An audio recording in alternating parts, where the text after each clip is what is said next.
आदमी के तो होय छे बाबा के की बच्चा के जवान हुआ फटक्का फोड़ रहल छे आ सब त बैसल छी बाबा अगर तक जोर से ताली बजा दियो सब गोटे कहै छै कि हमर मिथिला स्वर्ग से सुंदर एही बात तक गुमान करू कि हमर मिथिला स्वर्ग से सुंदर एही बात तक गुमान करू मिथिला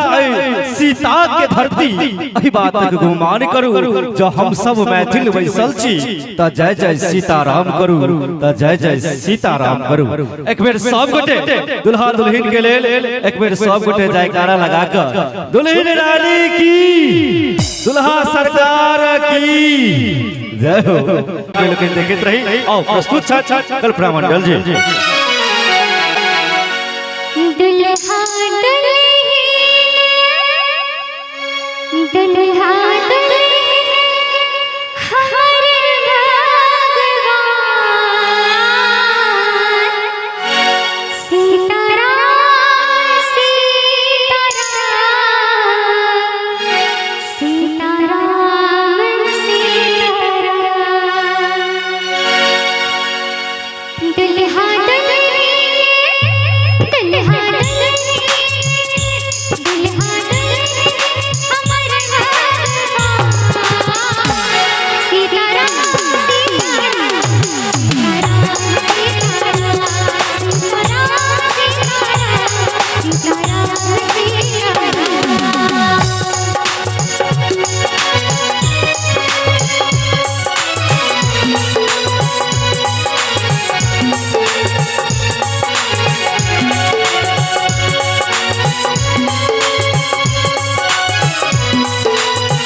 बड़ा सुंदर प्रस्तुति एक बेर जो नीक लागल त कने जोर से ताली बजा दियौ सब गोटे।